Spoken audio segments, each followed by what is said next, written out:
Michael Johnson sat at the back of his new history class, trying to make himself as small as possible. The noise of the bustling students faded into the background as he adjusted to his new environment. It was only his first week at the small-town high school, but already he felt like an outsider. Transferring schools halfway through the year was never easy, and this small, quiet town felt even smaller when you didn't know anyone. As the bell rang, signaling the start of the lesson, Mrs. Carlson, his history teacher, strode into the room with her usual air of authority. She had that way of walking, quick, confident, and almost a little cold, that made Michael uneasy. He had heard rumors about her, about how she wasn't exactly the most welcoming teacher, but he tried to keep an open mind. After all, teachers had a reputation to uphold, right? "Good morning, class," Mrs. Carlson began, her voice cutting through the silence like a knife. "I hope you all had a chance to read the chapter on the civil rights movement. We'll be discussing it today." Michael felt a flicker of excitement. This was his chance to finally show that he was more than just a new kid. He had always been passionate about history, especially the civil rights struggle. His parents had raised him to understand the importance of standing up for what was right, no matter the cost. This was the kind of subject he could sink his teeth into.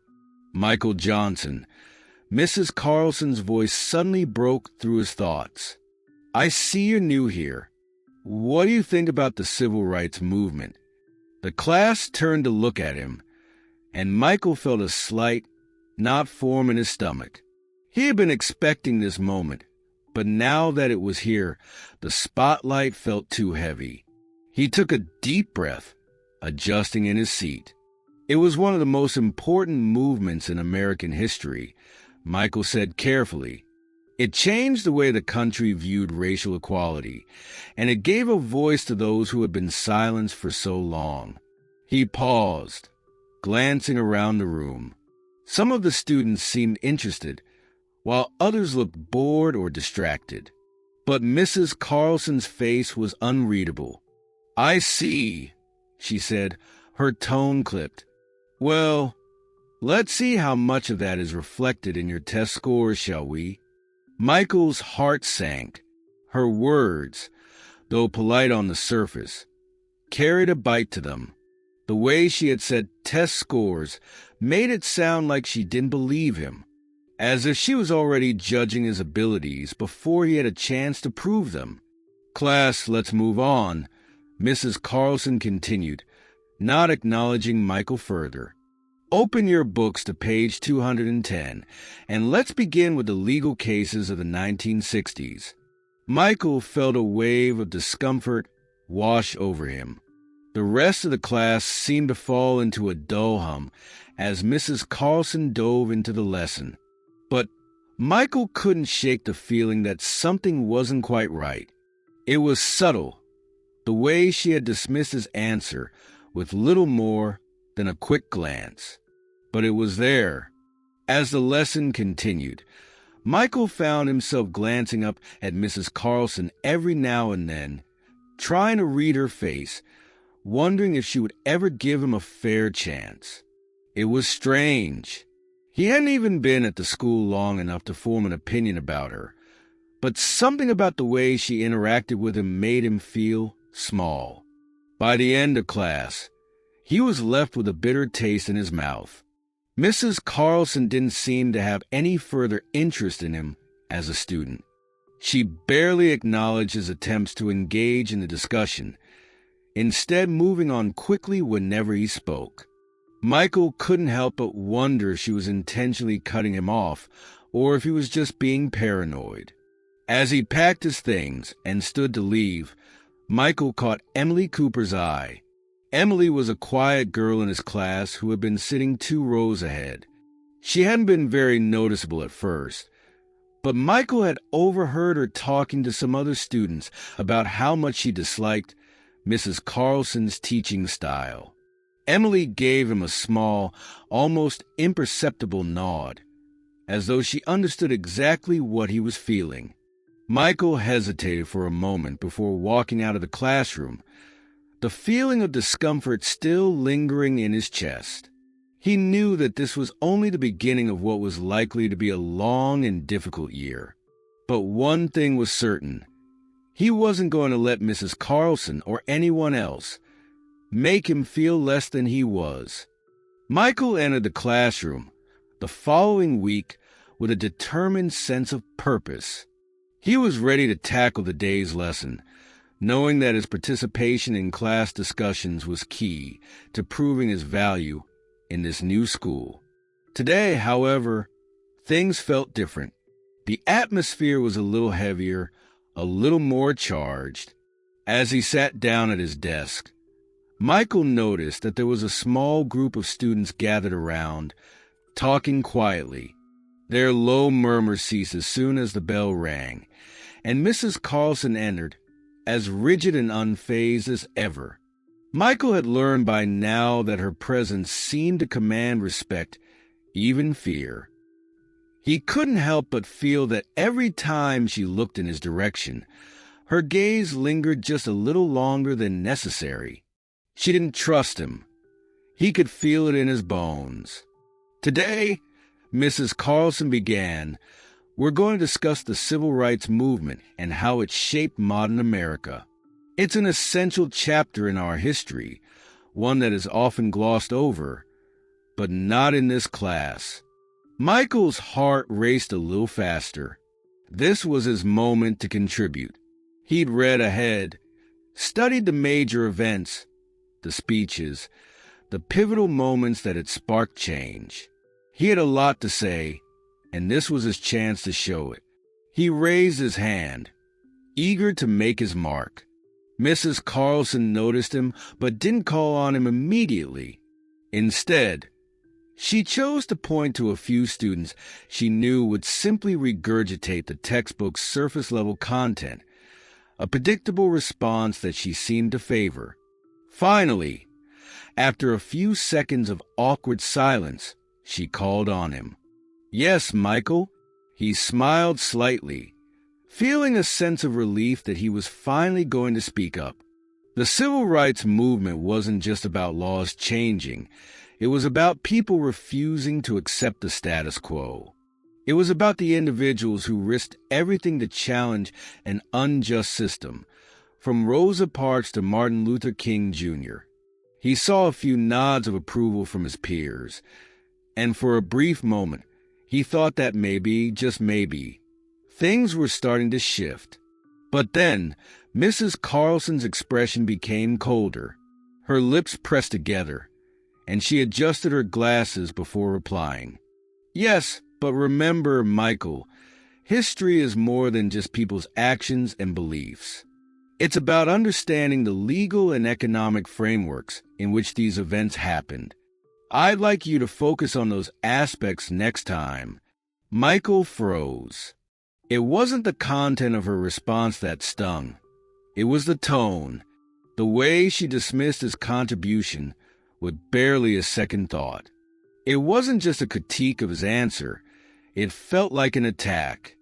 And in that moment, Michael knew she wasn't just ignoring his ideas. She was undermining him. For the rest of the lesson, Michael tried to keep his head down, but the weight of Mrs. Carlson's subtle rejection hung over him. He tried to participate again when the conversation shifted to the landmark court cases that had advanced civil rights. But again, when he raised his hand, it was as if she couldn't see him at all. The silence stretched out, and then she casually moved on to another student without acknowledging his effort. "Is anyone else familiar with the Plessy versus Ferguson case?" Mrs. Carlson asked, as if Michael hadn't spoken at all. Some of the students shifted in their seats, but nobody said anything. Michael opened his mouth to answer, but before he could, another student, Ryan, chimed in, his voice too eager to answer. "Yeah, I remember. It's about segregation, right?" Separate but equals, Ryan said confidently, though his grasp on the case was shaky at best. Correct, Mrs. Carlson said, turning her attention toward Ryan. It's a prime example of how the legal system failed to protect the rights of African Americans for decades. Michael felt a rising frustration in his chest. Ryan had barely gotten the details right, and yet Mrs. Carlson was showering him with praise. He didn't understand why she continued to disregard him. Was it just his race? Was that what had caused the distance? He tried not to let it bother him, but the more he thought about it, the angrier he became. When the bell rang, signaling the end of the period, Michael gathered his things slowly. He could feel Emily Cooper's eyes on him as he walked out of the classroom, but he didn't meet her gaze. He had no idea whether she had noticed the way Mrs. Carlson had treated him, or she had seen the look on his face. But what he did know was this: something wasn't right, and he wasn't going to let it go. As he walked down the hallway toward his locker, he passed a group of students whispering in the corner. His name was mentioned a few times, though he couldn't make out what they were saying. The words didn't matter, though. He could tell that things were starting to change. The tension that had been building between him and Mrs. Carlson wasn't something he could ignore anymore. Michael had learned the hard way that sometimes people weren't as open-minded as they claimed to be.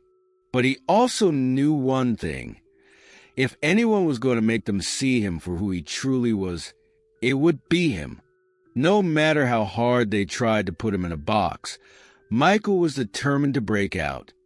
The next few days were a blur for Michael. He felt an odd combination of frustration and determination that pushed him to focus even harder on his schoolwork.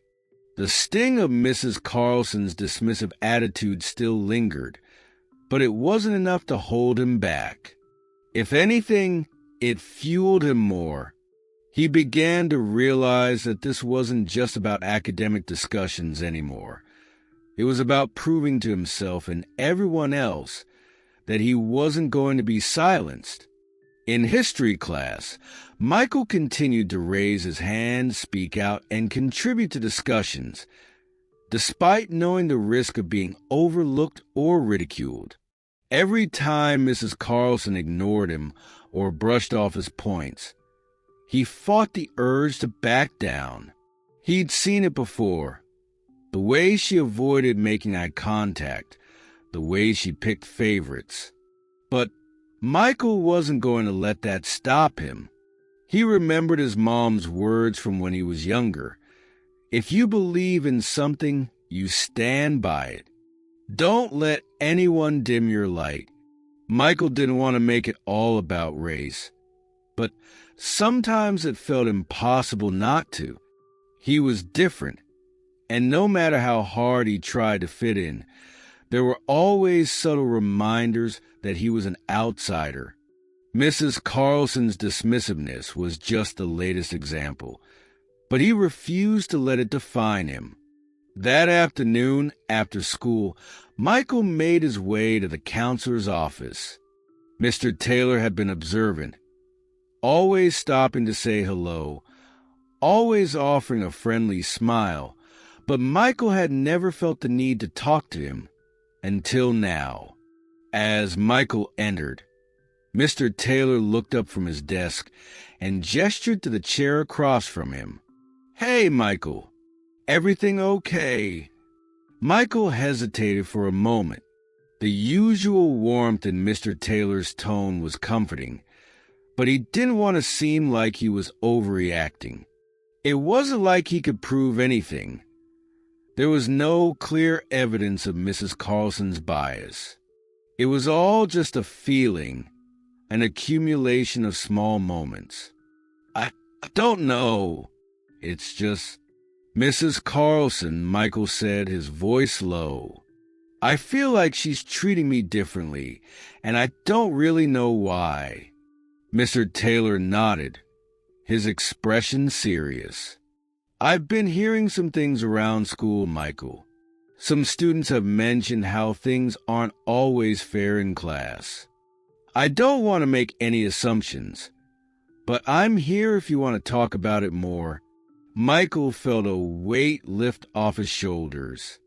It was the first time someone had acknowledged what he was going through. Mr. Taylor's words were a reminder that he wasn't alone in this.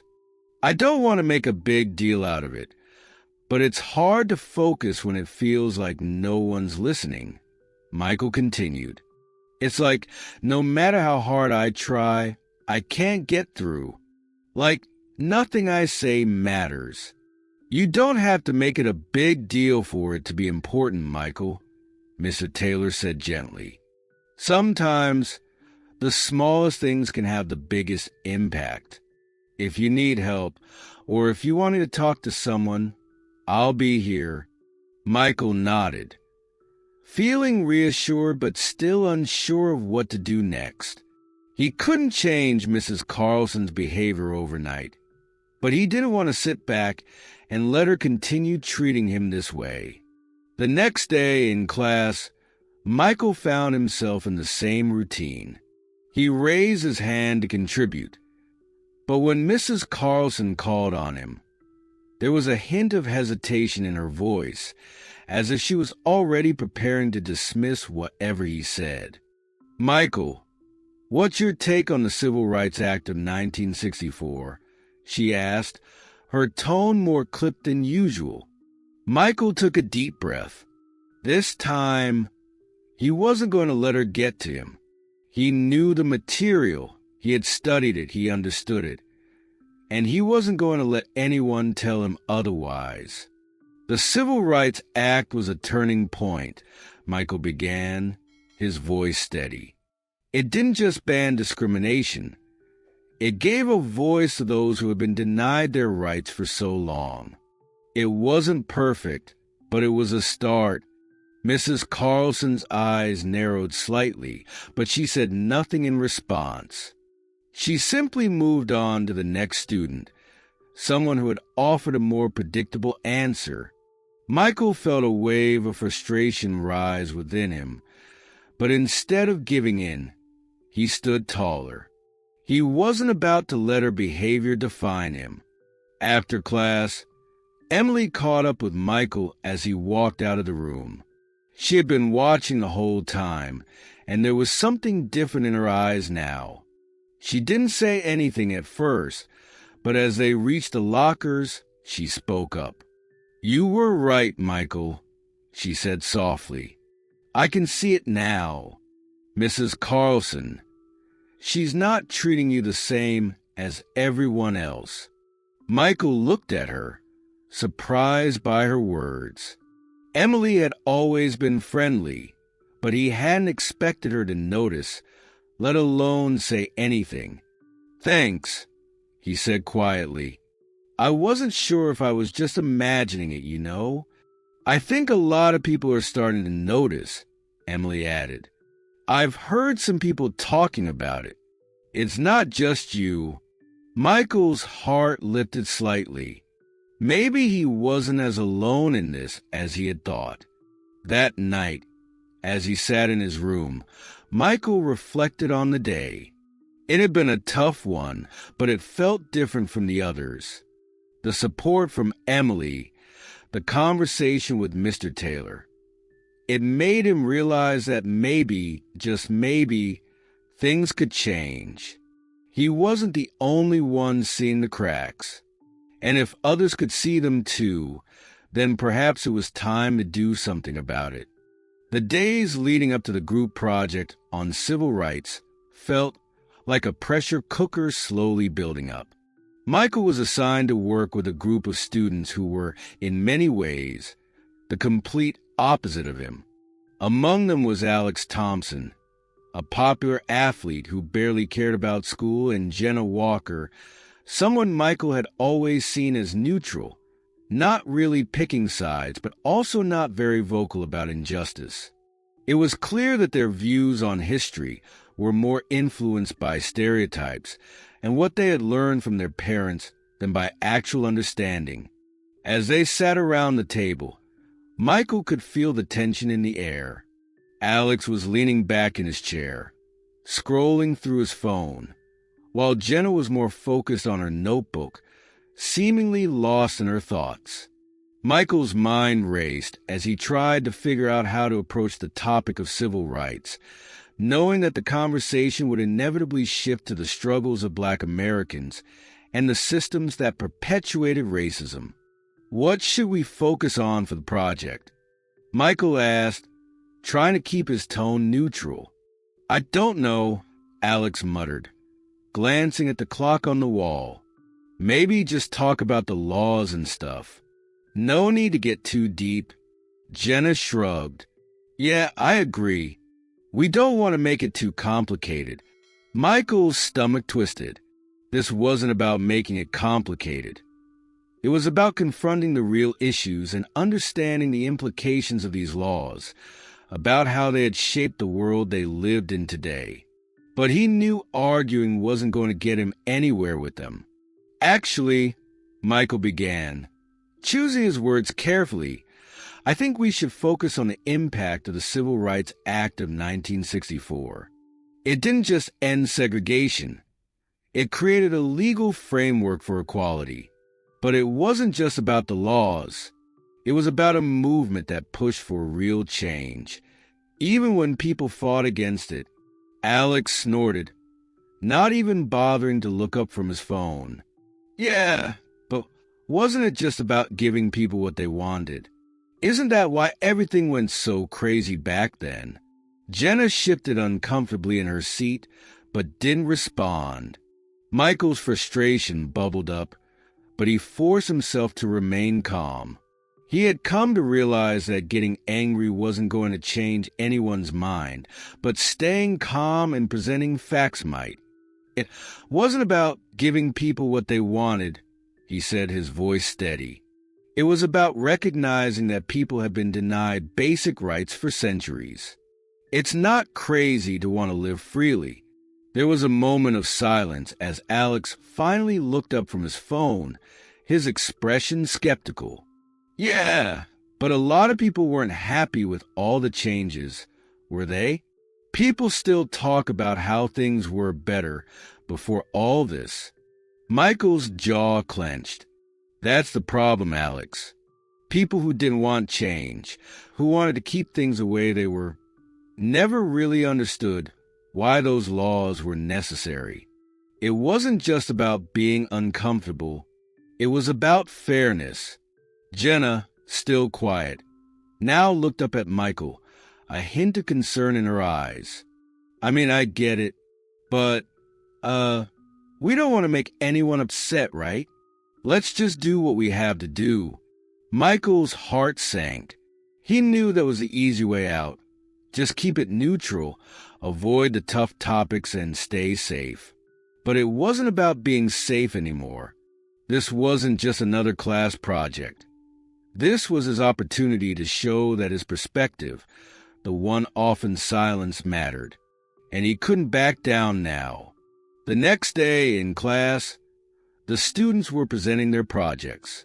Michael was feeling the weight of what was coming. He had worked hard on the presentation, preparing slides that detailed the legislation, the impact of the civil rights movement, and the long-lasting effect it had on both individuals and society. But as he stood up, he could already sense the skepticism in the air. Alex was slouched in his chair, barely paying attention, and Jenna's expression was unreadable. When Michael took his turn to speak, he didn't look at anyone specifically. He didn't want to feel the weight of their judgment. He simply began. The Civil Rights Act of 1964 was one of the most important pieces of legislation in American history. It not only ended legal segregation, but it also marked a victory for those who fought for equality. But it didn't stop there. It laid the foundation for future progress, giving Black Americans and other marginalized communities a legal means of fighting discrimination. As he spoke, he could feel a shift. He could feel the words gaining weight, as he explained how this law wasn't a simple political change. It was a moral one.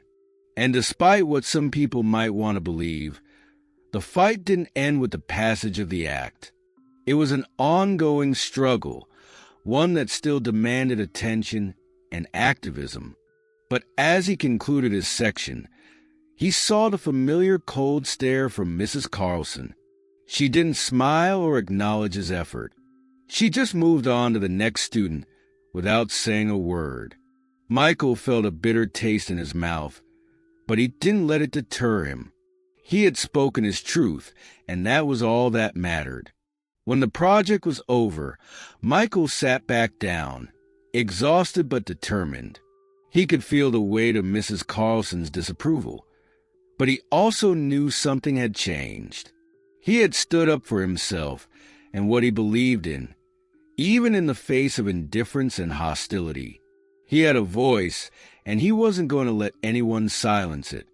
As the bell rang and students packed up to leave, Michael felt a tap on his shoulder.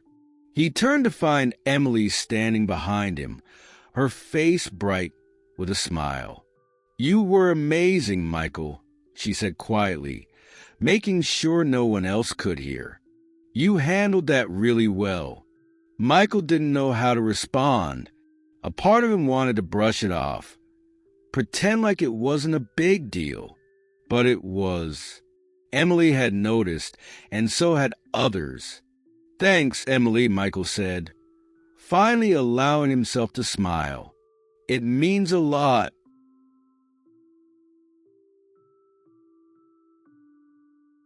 The days following Michael's powerful presentation felt like a whirlwind.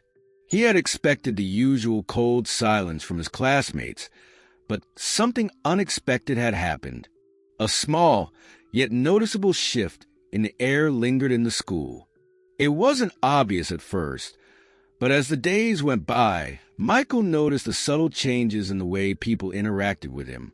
Students who had previously ignored him, or even made passing remarks, were now nodding in acknowledgement as he passed by in the halls. The whispers weren't all of mockery. Some were whispers of solidarity.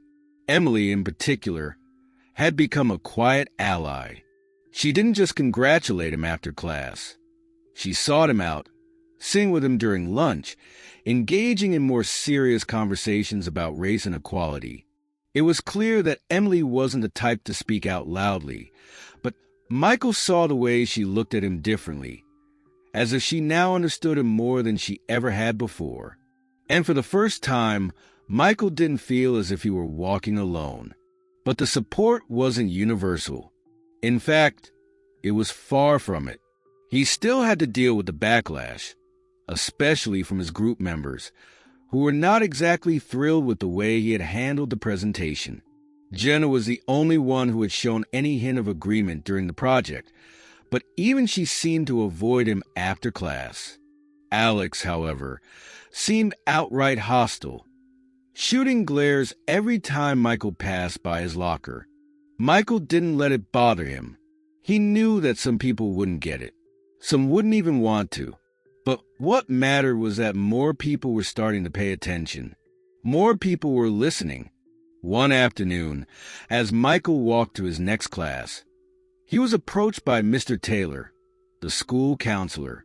Mr. Taylor was a middle-aged man, always dressed smartly, but with a kind of easygoing attitude that made students feel comfortable around him. He had been a quiet observer during Michael's growing frustration with Miss Carlson's behavior, and now it seemed like he was finally ready to step in. "Michael," Mr. Taylor called out, his voice warm and steady. "Got a minute?" Michael stopped, his backpack slung over one shoulder. He wasn't sure what to expect, but he had a feeling it was something important. "Sure," Michael said, a little apprehensive. "I've been hearing a lot of things around here," Mr. Taylor began, his tone casual but direct. "Some students have been talking to me, and they're concerned about the way Miss Carlson's been treating you." Michael's heart skipped a beat. He'd suspected that people were noticing, but hearing it out loud made it feel more real. He nodded slowly, unsure of how to respond. "I just wanted to say, Michael," Mr. Taylor continued, "I've been listening and I'm glad you're speaking up. But I think it's time we do something about it. I'd like to set up a meeting with the principal. Some of the other students have come forward with similar concerns, and we're going to look into this." The weight of Mr. Taylor's words hit Michael with a mix of relief and anxiety. He had wanted to take action, but he had been unsure of how to proceed without making things worse. Now, there was a chance to do something more to make people listen, and maybe, just maybe, things would change. The meeting with the principal was scheduled for the following week, and it wasn't long before the rumor spread through the school. Some students were supportive, while others whispered that Michael was just stirring the pot, making trouble where there didn't need to be any. Michael wasn't naive. He knew there were risks involved, but the thought of letting this go, of pretending like it didn't matter, was more unbearable than the fear of confrontation. The morning of the meeting, Michael met with Mr. Taylor before school began. The counselor was waiting for him in his office, sitting behind his desk with a serious yet encouraging expression on his face. "Ready?" Mr. Taylor asked. Michael nodded, his stomach a bundle of nerves. He didn't know exactly what to expect from the meeting, but he knew it was a step in the right direction. Miss Carlson had been too dismissive of him for too long. This was his chance to hold her accountable. As they walked to the principal's office, Michael couldn't shake the feeling that something big was about to happen. He tried to push the nerves aside, focusing instead on the clarity of his purpose. He wasn't just doing this for himself. He was doing it for everyone who had been silenced before him. They arrived at the office, where the principal, Mrs. Lopez, was already seated at her desk. She greeted them with a polite nod, her expression unreadable. Ms. Carlson was already there, sitting across from Mrs. Lopez, looking composed but with a stiff, defensive posture. Michael immediately sensed that she wasn't here because she wanted to be. "Thank you for meeting with us," Mr. Taylor said, addressing the room. "Michael has expressed some concerns about the treatment he's received in class, and I think it's time we have an open conversation about what's been happening." Mrs. Lopez nodded. "We take these matters seriously, and I want to assure you that we'll look into this. Let's hear from all parties involved." Michael took a deep breath. This was it, the moment where he would finally speak his truth. "I've been feeling overlooked and unfairly treated in Miss Carlson's class," he began, his voice steady despite the pounding of his heart. "I've tried to engage with the material, to share my perspective on the civil rights movement, but every time I speak up, it's either ignored or belittled. And it's not just me. It's happened to other students as well." Ms. Carlson's face tightened, but she remained silent. Mrs. Lopez raised an eyebrow. "Would you like to explain, Miss Carlson?" For a long moment, Miss Carlson said nothing, her eyes flicking between Michael and Mrs. Lopez. When she finally spoke, her voice was laced with defensiveness. "I don't know what Michael's talking about," she said, her tone almost dismissive. "I'm just trying to teach the curriculum. If he's feeling uncomfortable, that's his issue." Michael could feel his chest tighten, but he didn't back down. "It's not just about being uncomfortable," he said, his voice gaining strength. "It's about being disrespected. It's about being made to feel like my perspective doesn't matter." A tense silence filled the room. Michael could feel the weight of everyone's eyes on him, but he refused to look away. This was the moment that could change everything. The days following the meeting felt like a slow unraveling. The atmosphere at school was tense, but there was a shift, however subtle, in the air. Michael's confrontation with Mrs. Carlson had made ripples, and while the battle wasn't over, something had changed. Students were talking. The whispers that had once surrounded him with judgment now seemed to carry a tone of curiosity. even support. It wasn't just Emily anymore. More students were starting to pay attention, and they weren't just quietly agreeing with Michael behind closed doors.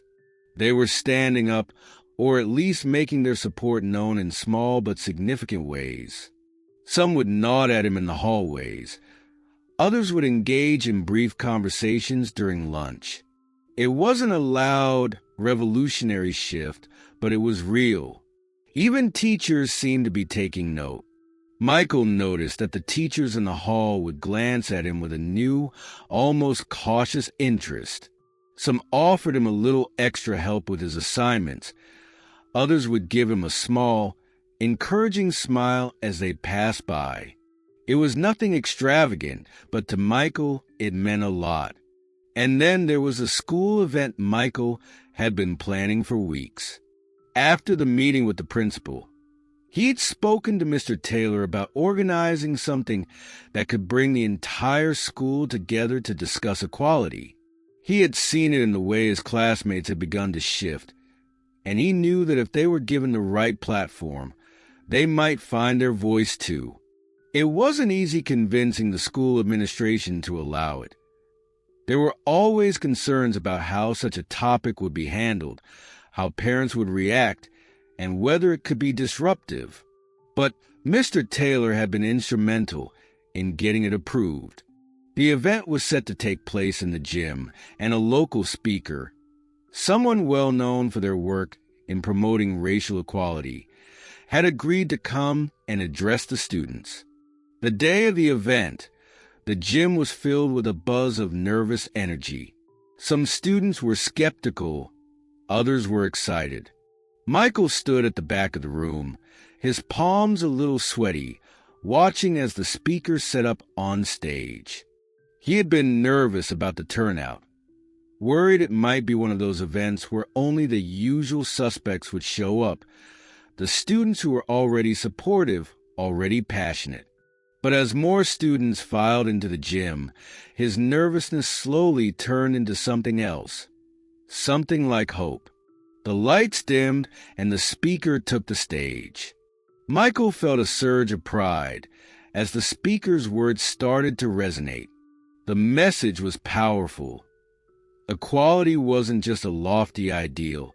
It was something that had to be fought for every single day. The speaker shared personal stories, challenges faced, and the ongoing struggle to create spaces where everyone was truly seen and heard. Michael could see that the students were paying attention.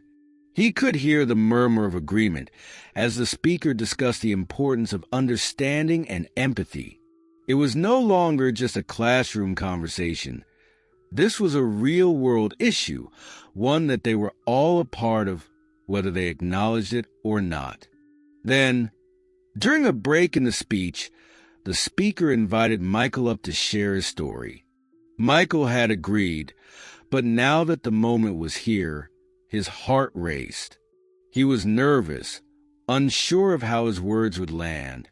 But as he walked to the front of the gym, something inside him steadied.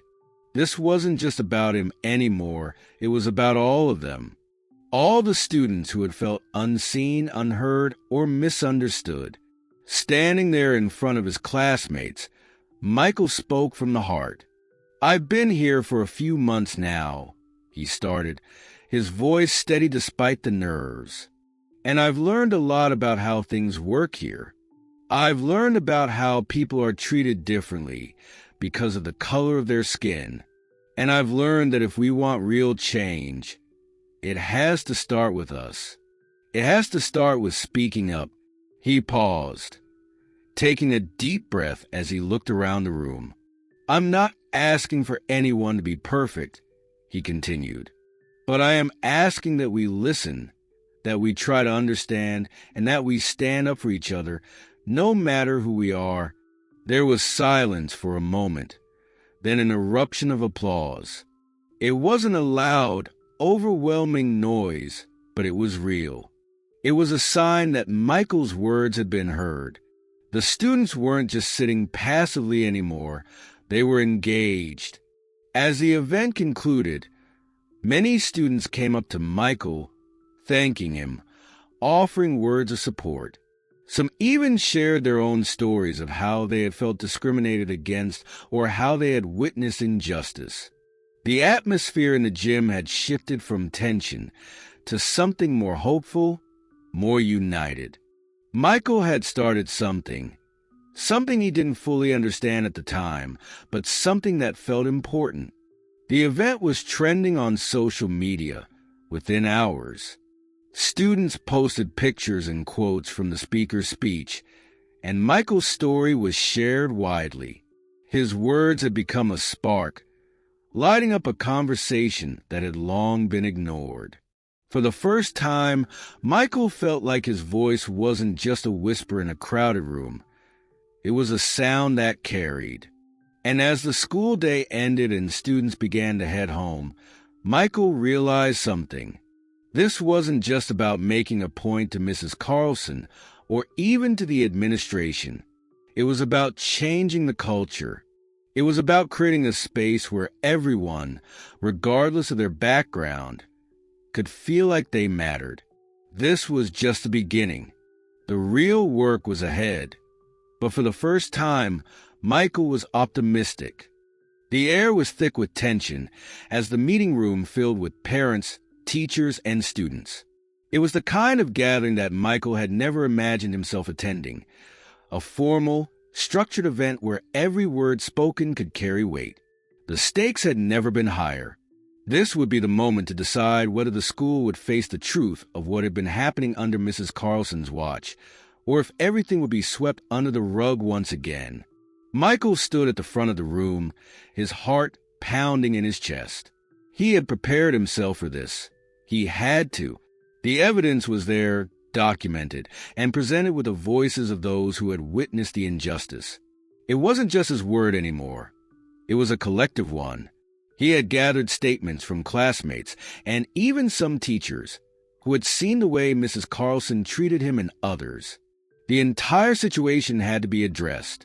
There was no turning back.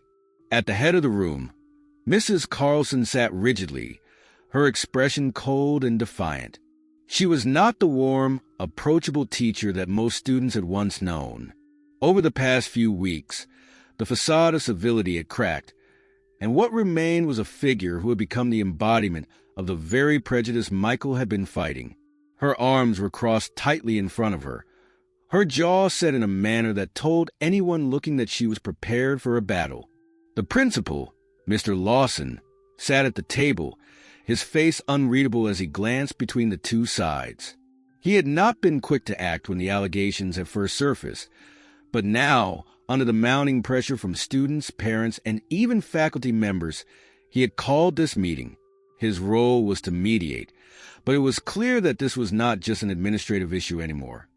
It was a confrontation of principles. Michael cleared his throat and stood tall, his hands slightly trembling at his sides. Emily stood behind him, offering him silent support. She had been with him every step of the way, attending meetings, collecting statements, and speaking to anyone who would listen. Her presence now, in this critical moment, reminded Michael that he wasn't alone in this fight. They had gathered the courage to speak the truth, and together, they would make sure it was heard. "Thank you, Mr. Lawson," Michael began, his voice steady but filled with determination. "I know this is a difficult conversation to have, but it's one that needs to happen. Over the past few months, I've experienced something that no student should have to face. It's not just about me. It's about the many others who've had their voices silenced. The reality is that Mrs. Carlson's actions have created an environment where students like me have been treated unfairly, and it's not just a few isolated incidents. It's a pattern." He paused for a moment, looking around the room. The eyes of the parents and teachers were on him now, and he could feel the weight of their attention.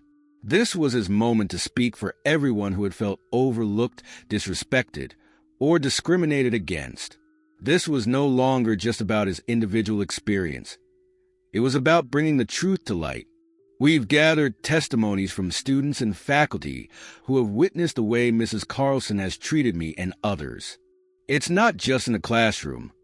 It's in the hallway, in the way we're spoken to, and in how we're dismissed when we try to share our perspectives. He turned to face Mrs. Carlson, her cold gaze still locked on him. This isn't just about disagreement. It's about racism. It's about making students feel that they don't belong, that their voices don't matter. And that's not something any student should experience in a school that prides itself on fostering growth and inclusivity. Mrs. Carlson's face remained impassive, but there was a flicker of something behind her eyes, a momentary shift that Michael caught. Maybe it was guilt, or maybe it was frustration that her actions were being exposed for the first time. She opened her mouth to speak, but Michael didn't let her interrupt. "Please let me finish," he said firmly. "This isn't an attack on you, Mrs. Carlson, but it is a call for accountability. I've tried to engage with you. I've tried to prove myself, but every attempt was met with disrespect. This isn't about one argument or one disagreement. It's about a system of oppression that has been allowed to exist in our school, and it's time for it to end."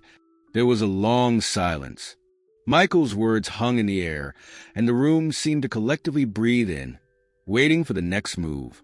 Mrs. Carlson shifted uncomfortably in her seat, her hands wringing in her lap. She had expected to be able to defend herself, to downplay the situation or dismiss Michael as a troublemaker, but that wasn't happening. The evidence was too strong, the testimonies too numerous. Finally, Mrs. Carlson spoke, her voice low and tight. "I've been teaching for 20 years, and I have always treated my students fairly. I am not a racist. I have always held high standards, and I expect my students to meet those standards." Her words were defensive, but there was an underlying tension in her tone, as though she knew the argument wasn't going to work this time. "Standards don't matter if they're only applied to some students and not others," Michael responded. "Fairness is about recognizing the worth and dignity of every student, no matter their background. It's not about treating everyone the same. It's about treating everyone with respect." There was another silence, but this time it wasn't uncomfortable. It was reflective. Parents and teachers exchanged glances, many of them looking at each other in disbelief. Some were clearly beginning to question their previous assumptions. Mr. Lawson finally spoke, his voice steady and authoritative. "We will be conducting a full investigation into these allegations. It's clear that this is a matter that can't be ignored, and we need to ensure that every student at the school feels safe and respected." The principal's words were a relief to Michael, but they didn't mark the end of the battle. He knew the process ahead would be difficult, and he knew there would be resistance. But for the first time in a long time, Michael felt a sense of justice beginning to take shape. It wasn't going to happen overnight, but it was happening.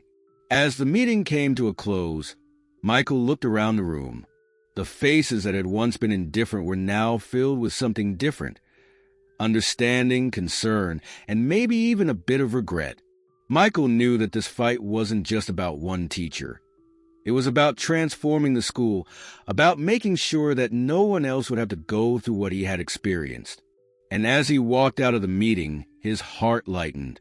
The battle was far from over, but for the first time, Michael felt like he was part of something bigger than himself, something that could change the school and maybe even the world beyond it. The weeks following the meeting were tense. Michael had spoken his truth, and now the wheels of justice were in motion. The school launched a full investigation into the allegations against Mrs. Carlson, and as promised, there were changes in the air. Yet, the battle was far from over. Even though the system was beginning to acknowledge the wrongs, Michael knew the real challenge was just beginning. Transforming the culture of the school, ensuring that every student would feel seen and heard, and more importantly, respected. The first step came when the administration agreed to provide additional training on racial sensitivity and inclusivity for all teachers and staff. This was a victory in itself. But Michael also knew that training alone wouldn't solve everything. It was about creating a space where students of all backgrounds could thrive without fear of discrimination. It would take time, but the conversation had started, and that was the most important part. One afternoon, as Michael walked through the hallways, he overheard a group of students laughing together. They weren't talking about schoolwork or the latest gossip. They were discussing how they had all come together to draft a petition for more diverse reading materials in their classes. They were passionate about making sure their voices were heard, and that was something that made Michael feel hopeful for the future. As he walked past them, one of the students, a girl named Sarah, waved him down. She was a freshman, a student he hadn't known well before all of this, but now he felt a connection to her, a symbol of the new generation of students who understood the value of standing up for what was right. "Hey, Michael," Sarah called out, her face bright with excitement. "We were talking, and we think you should come speak at the next student council meeting. You've helped so much already, and we want to hear from you on how we can make the school better for everyone." Michael smiled. It was the kind of invitation that meant more than just a simple gesture. It was a sign that the change he'd fought for was spreading, and it was happening from the ground up. The students were now taking ownership of the fight for equity and inclusion, and that was a powerful thing. "Sure, I'd love to," he said, his voice filled with gratitude. "Let's make sure we keep this conversation going." Over the next few days, Michael continued to feel the ripple effect of his actions. Teachers who had been silent before began to speak up. Students who had been too afraid to share their experiences of discrimination started to feel empowered, knowing that there were others who supported them, and that the administration was finally paying attention. But even with all the progress, there were still moments when Michael felt the weight of the past. He had walked down this road before, had seen systems of injustice fail to change despite the loudest calls for help. He had witnessed promises being broken and the pain of those who were left behind. It was during one of these reflective moments that he found himself sitting in the library, staring at the books around him. He had always loved reading, but now it had become a place of quiet contemplation. He remembered the first time he picked up a book as a child, how it had made him feel like he could escape, like he could see the world through different eyes. But those books hadn't always reflected his experiences. They hadn't always made space for him. The realization was profound. Change wasn't just about fixing the immediate wrongs. It was about rewriting the narrative, giving everyone the chance to see themselves in the stories that shaped their world. And Michael knew that, moving forward, that would be his focus, ensuring that everyone had a voice and that everyone's story was part of the bigger picture. The bell rang, signaling the end of the school day, and students began to filter out of the library. Michael packed up his things and left the room, his mind still racing with thoughts of how to keep pushing forward. As he stepped outside, he saw Emily waiting for him by the school gates. She was holding a stack of papers, and her eyes lit up when she saw him. "Hey, how's it going?" she asked, her tone light but knowing. "It's going," Michael replied, giving her a small smile. "But I've been thinking about what comes next. There's a lot of work to do, but I'm ready for it." Emily nodded in agreement. "We all are. We've come so far already, but this is just the beginning." The two of them walked out of the school together, the setting sun casting long shadows across the pavement. The world felt quieter now, less frantic, as if the storm had passed. But Michael knew the real work was still ahead, the quiet, constant work of dismantling the systems of prejudice and ignorance, brick by brick. He couldn't do it alone, but with allies like Emily and with a community that was starting to understand the importance of justice, change didn't feel so impossible. As they walked toward the nearby park, Michael looked up at the sky. He felt lighter now, as if a burden had been lifted. There was a long road ahead, but for the first time in a while, he felt optimistic about the future. The fight wasn't over, but it was moving in the right direction. And that, for Michael, was enough to keep going. "Do you think people will change?" Michael asked, his voice soft. Emily paused for a moment, looking at the horizon.